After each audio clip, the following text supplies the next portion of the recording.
Hi friends, எல்லோருக்கும் வணக்கம். எல்லோரும் எப்படி இருக்கீங்க? நல்லா இருக்கீங்களா? இன்றைக்கி அந்த கதையோட அடுத்த பகுதி தான் பார்க்க போகிறோம். அதுக்கு முன்னாடி நீங்கள் செய்ய வேண்டிய விஷயம் என்ன அப்படின்னு கேட்டிங்கன்னா, மறக்காமல் நம்ம சேனலை சப்ஸ்கிரைப் பண்ணிக்கோங்க. அப்போ தான் நம்ம போடுற வீடியோஸ் எல்லாமே உங்களுக்கு உடனுக்குடனே நோட்டிஃபிகேஷனில் வரும். ஸோ மறக்காமல் சேனலை சப்ஸ்கிரைப் பண்ணிவிட்டு வீடியோ பாருங்கள் ஃப்ரெண்ட்ஸ். வாங்க நம்ம கதைக்குள்ளே போகலாம். அடுத்த நாள் எல்லாமே கல்யாணத்துக்கு சாரீ எடுக்கிறதுக்காக போயிட்டுருந்தோம்.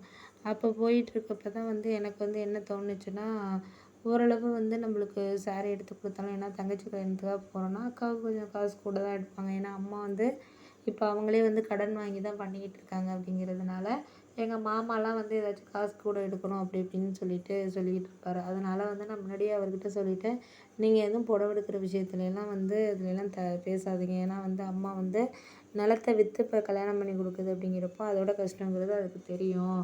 அதனால் நீங்கள் முடிஞ்ச வரைக்கும் எதுவும் நீங்கள் சொல்லக்கூடாது, பண்ணக்கூடாது அப்படின்னு சொல்லிட்டு சொன்னோன்னே, சரி பார்த்துக்கலாம், நம்மளுக்கு எந்த இதுவுமே இப்போதைக்கு சரியான ஒரு இது இருக்காது. அதனால் முடிஞ்ச வரைக்கும் நம்மளால் என்ன பண்ண முடியுதோ செய்ய முடியுதோ அதை தான் நான் பார்க்கணும் பண்ணணும் அப்படின்னு சொல்லிட்டு நினைக்கிறேன். அப்படின்னோடனே, விடுங்க, அதுக்காக இப்போதைக்கு நம்ம ஒன்றும் முயற்சி பண்ணி பார்க்குறதுக்கான வழிங்கிறது நமக்கு கிடையாது.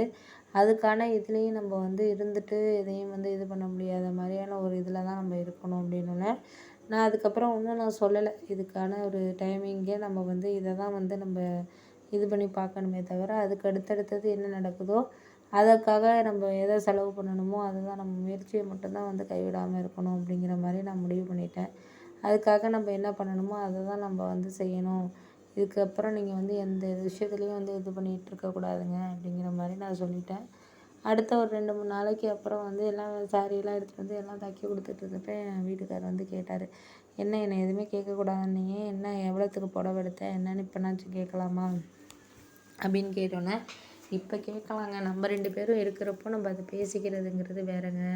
அவங்க கஷ்டப்படுறப்போ நம்ம அந்த கஷ்டத்தை பார்த்துட்டு நம்ம அதை இது பண்ணக்கூடாது இல்லைங்க. அதுக்காக தான் நான் சொல்கிறேன் அப்படின்னோடனே, சரி சரி, புரியுது புரியுது, சொன்ன தேனி சொல்லிகிட்டு இருக்காத, எவ்வளோத்துக்கு எடுத்து கொடுத்தாங்க என்னன்னு சொல்லு அப்படின்னோடனே, 4000 ரூபாய்க்கு எடுத்து கொடுத்தாங்க அப்படின்னோடனே, 4000 ரூபாய்க்கு தான் எடுத்து கொடுத்தாங்களா அப்படின்னோடனே, சரி விடு விடு, நம்ம இனிமேல் நான் உனக்கு இதை விட கொஞ்சம் காஸ்ட்லியாகவே நான் நெக்ஸ்ட்டு நம்ம கல்யாண நாள் வருதில்ல, அதுக்காக நான் எடுத்து கொடுக்குறேன், நீ கவலைப்படாத அப்படின்னாங்க. நான் இதில் கவலைப்படுறதுக்கு என்ன இருக்குது? கவலைப்படுறதுக்கெல்லாம் ஒன்றுமே கிடையாது. நம்மள்ட்ட நிறைய புடவை இருக்குது. அப்படி இருக்கிறப்போ எதையுமே நம்ம வேண்டாம் அப்படின்னு சொல்லிட்டு இப்போதைக்கு அவங்க இதை நம்ம இது பண்ணக்கூடாது இல்லைங்க. அதுக்காக தான் நான் இது பண்ணுறேங்க அப்படின்னோடனே, சரி சரி, ஏதோ சொல்கிற, அதை கேட்டுகிட்டு இருக்க வேண்டியது தான் அப்படின்னு சொல்லிட்டு சொன்னோன்னே, நான் சொல்கிறேன்னு நீ சொல்லாத, முடிஞ்ச வரைக்கும் இந்த கல்யாண விஷயத்துலேங்க நீங்கள் எதுவுமே வாங்குறது கொடுக்குறதுலாம் எதுவும் பேசாதீங்க மாமா அப்படின்னு சொல்லிட்டு சொன்னேன்.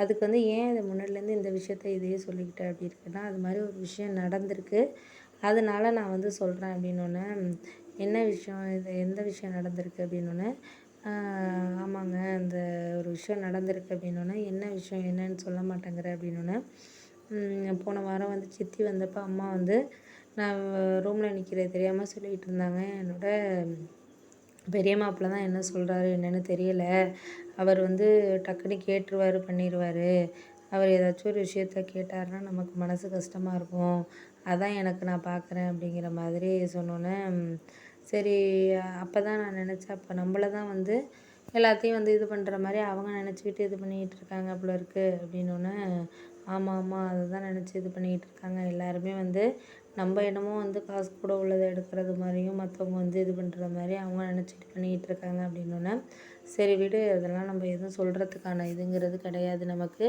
முடிஞ்ச வரைக்கும் நம்மளால் இனிமேல் யாருக்கிட்டையும் நான் இனிமேல் கேட்கல, நான் எதார்த்தமாக கேட்குறது தான், மற்றபடி அவங்கள இதை கேட்டு இது பண்ணணும் செய்யணும் அந்த ஒரு நோக்கத்தில் கேட்குற ஆள் கிடையாது. உனக்கே தெரியும், உங்கள் அம்மா கல்யாணத்துக்கு இது பண்ணப்போ உன் நகையை நீ கொடு பார்த்துக்கலாம், அடகு வச்சுட்டு வேணா உன் தங்கச்சிக்கு நகை வாங்கிக்கலாம் பண்ணலான்னு சொன்ன ஆள் தானே நான். அவங்க தான் சொன்னாங்க, அதெல்லாம் இன்றைக்கி கொடுப்பீங்க நாளைக்கு சொல்லி காமிப்பீங்க, இதெல்லாம் தேவையா அப்படிங்கிற மாதிரி அவங்க தான் வேண்டான்னு சொன்னாங்க. நம்ம கொடுக்க முடியாது அப்படின்லாம் நான் சொல்லலையே.